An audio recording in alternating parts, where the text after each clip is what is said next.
कुठल्या अनुषंगानं आणि काय चर्चा झाली? या सगळ्यात मराठवाड्यातील क्षेत्रीय अधिकाऱ्यांची बैठक झाली. बघा, एक त्यांच्या स्तरावर जिल्हाधिकारी होते,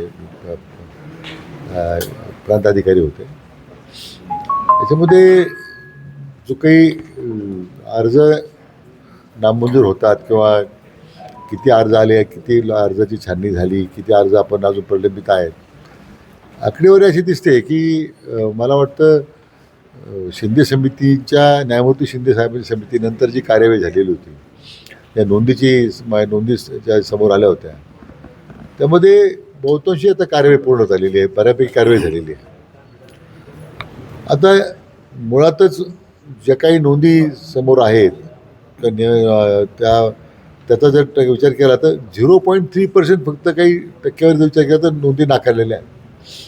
नाही तर बहुतांशी मला वाटतं लोकांच्या नोंदी दिलेल्या आहेत. आणि माझं आपल्या माध्यमातून अजूनही आव्हान आहे की ज्यांना असं वाटतं की आपल्याकडे नोंदी असताना, पुरावे असताना, जे काही SOP आपण तयार केलेले आहे ते असतानाही आम्हाला नोंदी मिळत नाही, त्यांनी पुढच्या 8 दिवसामध्ये तात्काळ जिल्हाधिकाऱ्यांकडे अर्ज करावे. म्हणजे जिल्हाधिकारी सरावून तात्काळ मी त्याची कारवाई करू. बऱ्याच वेळा ऐक्यू माहितीवर किंवा मला वाटतं याला मिळत नाही मग मला कसं मिळणार, अशा काही गैरसमजुतीत लोक आहेत.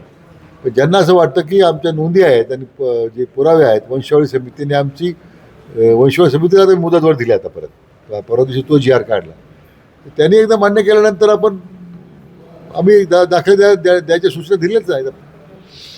पण ज्या आक्षेप आणि मागण्यांसाठी जरांगे पाटील आंदोलन करणार आहेत त्या अनुषंगानं उद्या बैठक घेण्याची शक्यता दिसते एकूणच. त्या अनुषंगाने तुम्ही काय तयारी केलेली आहे? नाही, आमची शासनाच्या बाजूने आम्ही भेटून त्यांनाच विनंती केली की ज्या ज्या गोष्टीची पूर्तता करणं आवश्यक आहे आपण केलेली आहे. या 2-4 दाखल्याच्या संदर्भात त्यांचा आक्षेप होता, त्याच्या आम्ही जात पडताळणी समितीच्या सदस्यांना आम्ही विनंती केलेली आहे की आपण याचा तेव्हा तरी पुनर्विचार करा. आता काही मंडळी उच्च न्यायालयात अपिलात गेलेली आहे, तर ते न्यायप्रविष्ट बाब आहे, त्यामुळे त्याच्यावर भाष्य करणं अवघड आहे. परंतु मला वाटतं जो 58 लाख नोंदीचा मुद्दा जो आहे त्यांचा, जो न्यायमूर्ती समितीच्या स्थापनेनंतर शोधलेले आहेत, आम्ही त्यांना आजही आमची तयारी आहे की 58 लाख नोंदीमध्ये जे लोक अर्ज करतील आम्ही त्यांना दाखले द्यायला तयार आहोत. उद्या काही बैठक म्हणजे मीटिंग घेणार आहेत का, भेटणार आहेत जरांगे पाटलांना? नाही, उद्याशी बैठक नाही. उद्या आता रक्षाबंधन असल्यामुळे सगळे जर बिझी असणार आहेत, तर उद्या काही बैठक होण्याची शक्यता मला वाटत नाही. कारण परवा त्यांचं उपोषण असणार आहे ना. नाही, आता आमची त्यांना विनंतीच आहे. आणि परवा मी भेटलो सगळे, मी होतो, आमचे उदय सामंत साहेब होते, शंभूराजे होते, प्रसाद लाड होते. आता याच्यात उपोषण त्यांनी करूनहीच आमचा सरकारचा आग्रह आहे, त्यांना विनंती आहे.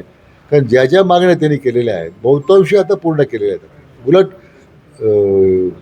किंमत काही 2 गोष्टी आम्ही जास्तच ज्या काही प्रलंबित होत्या आपण निकाली काढलेल्या आहेत. त्या जरांगेंनी पण काही लोकांना बोलवलंय की ज्यांना सर्टिफिकेट मिळत नाही आणि त्यांना अडचणी येत आहेत त्यांच्याशी ते संवाद साधणार आहे. म्हणून माझी त्यांना एवढीच विनंती आहे की जे त्यांना मंडळी भेटणार आहेत की ज्यांचे कागदपत्र असूनही त्यांना जात प्रमाणपत्र मिळत नाही, म्हणून त्यांनी तात्काळ त्या संबंधित जिल्हाधिकाऱ्यांकडे अर्ज करावे. तात्काळ आम्ही सगळ्या जिल्हाधिकाऱ्यांना सूचना दिलेल्या आहेत की तुमच्या सर्व ते अर्ज घ्या, जात पडताळणी समितीकडे पाठवून द्या. कारण त्या प्रांताकडून यावं लागतं अर्ज ते, आणि प्रांताने जर अर्ज रिजेक्ट केले असतील तर प्रांताकडे अर्ज प्रलंबित आहे किंवा जात पडताळणी समितीकडे अर्ज प्रलंबित आहेत. सगळी माहिती आहे उपलब्ध आहे, आमच्याकडे माहिती आलेली आहे. पण आता बहुतांशी काही लोकांनी त्यांचे जरांगे पाटलांनी काही तक्रार केल्या असतील तर आम्ही निश्चित दखल घेऊ आपण त्याची. तुम्ही काय प्रयत्न करता त्यांनी उपोषणाला बसू नये यासाठी? नाही, त्यांना विनंती केली आपण. आता त्याच्यानंतर मला वाटतं त्यांचं परत त्यांच्या अजून काही चर्चा झालेली नाही आहे. परत मागणी आली तर विचार करू त्यांचा काय, आणखी काही वेगळी काय त्यांची भूमिका आहे, आणखी त्यांची काय वेगळी मागणी सरकारकडे मागणी असेल त्या संदर्भात काय विचार करू आपण. उपोषणाला बसण्याच्या अगोदर काही तुम्ही भेट घेणार सरकारचं शिष्टमंडळ म्हणून अजून कोणी त्यांची भेट? अजून काय तसं ठरलेलं नाही आहे, अजून तो विचार केलेला नाही आपण तसं. हाकेंनी पण आपल्यावरती आरोप केलाय की आपणही ओबीसीचं कुणबीचं प्रमाण असे माझं म्हणणं काय, हाकेंनी काही आरोप केला आपण त्याला उत्तर द्यायला थोडं बांधलं. त्याला असं हाकेनं वाटत असेल मी काही चुकीचं केलं असेल तर त्यांनी कोर्टात जावं ना, न्यायालयात मध्ये दाद मागावी. ज्यांना न्यायालयामध्ये काही किंमत नाही अशी लोक अशी माध्यमांचा उपयोग करून आरोप करतात, त्यांच्या मी फार मदत देत नाही अशा गोष्टीला.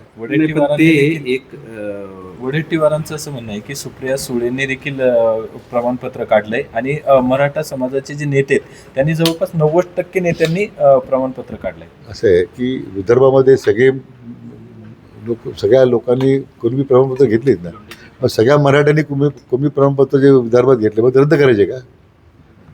मला वाटतं हा विचार विजय वडेट्टीवारांनी सुद्धा केला पाहिजे ना, की तुमच्या विदर्भातल्या लोकांना आता प्रमाणपत्र मग रद्द करायची मागणी तुम्ही करता का? आणि सुप्रिया सुळेबद्दल तुम्ही बोलताय, अरे तुम्ही 40 वर्ष मांडील मांडलं बसलं, तुम्ही सत्तेत राहताना तुम्हाला फार बरं वाटलं. आता सत्ता मिळत नाही, सत्ता येण्याची शक्यता दुरान्वयी नाही आहे. किंवा मग आता आज सुप्रिया सुळे त्या ताईंबरोबर तुम्हाला आज शंका घेण्याची का वेळ आलेली आहे? मला वाटतं हे आता या जात प्रमाणपत्र किंवा या सगळ्या विषयामध्ये जे विनाकारण जातीवाद निर्माण करण्याचा जो प्रयत्न चालला आहे काँग्रेसचा किंवा या अशा लोकांचा, मला वाटतं त्यांनी हे अतिशय घृणास्पद गोष्ट आहे. याच्यात काही मजा नाही आहे. शेवटी जातीय सलोखा ठेवणं ही राज्यामध्ये ही प्रत्येकाची जबाबदारी आहे. Okay thank you. थँक्यू.